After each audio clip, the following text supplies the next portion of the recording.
All right. Are you ready? I hope you are, because we're about to learn deep learning with, wait for it, TensorFlow. Now we can go back. I want to watch that again. Deep learning with TensorFlow. Now, if you like that little animation, that's just a taste of what to come, because we're going to have lots of fun learning deep learning with TensorFlow. Now, if you're here for that, you might be asking yourself the question, what is deep learning? Well, for these type of questions, and you'll probably notice this trend throughout the course. Oh, we've come to our friend Google here. What is deep learning?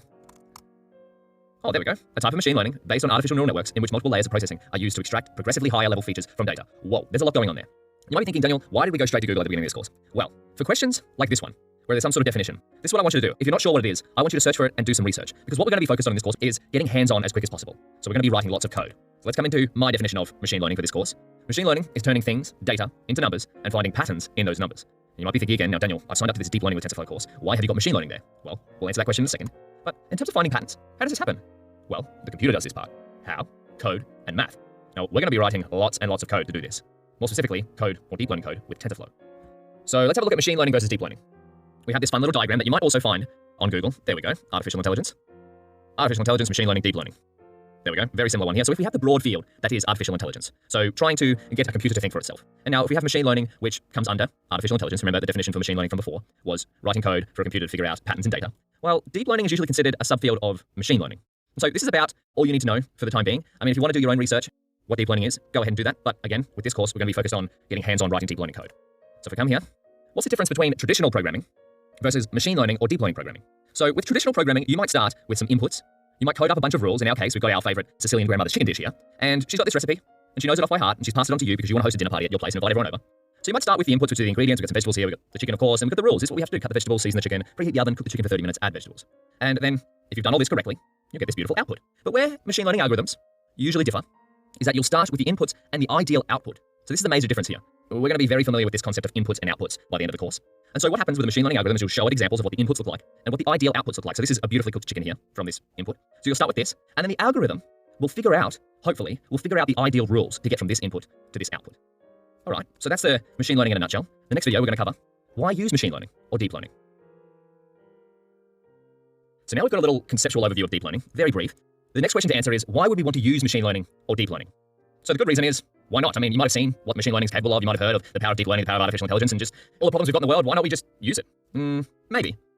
But a better reason is, for a complex problem, such as maybe we're trying to teach a self-driving car to drive, can you think of all the rules you'd have to code if you remember back to our Sicilian grandmother's famous chicken recipe?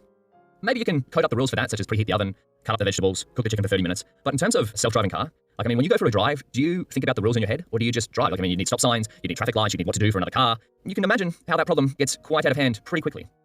So for a complex problem, can you think of all the rules? Probably not.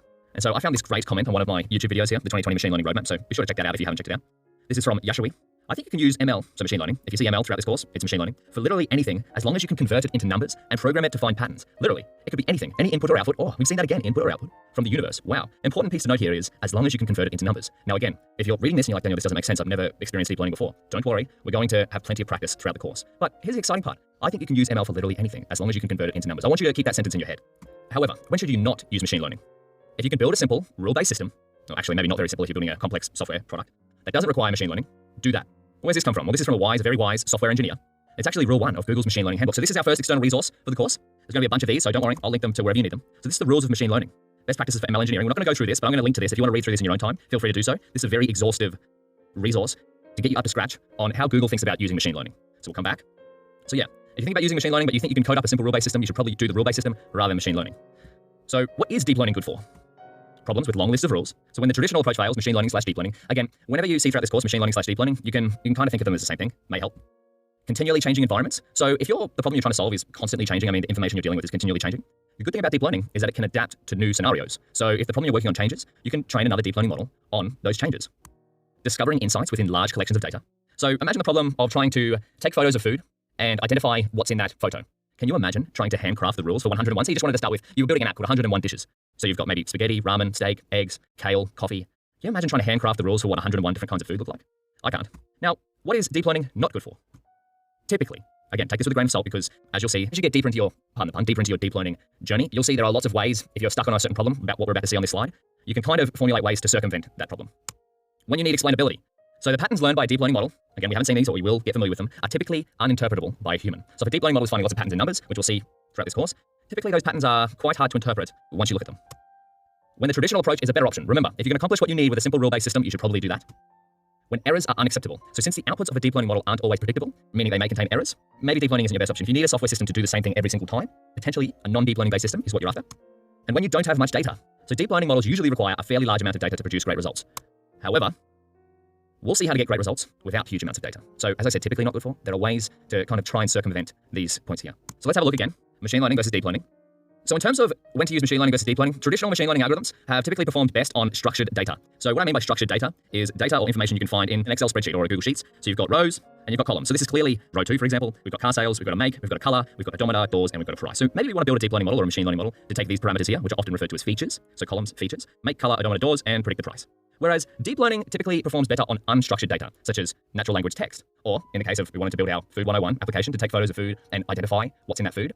Or if we have a Wikipedia article talking about deep learning. So this is an example of data that you could argue that there is structure to this picture. Like, I mean, you've got a shape here, you've got shapes there, and here you've got a sentence there, but it's certainly nowhere near as structured as what you find in an Excel spreadsheet. And then again, you could have something like voice, so sound waves.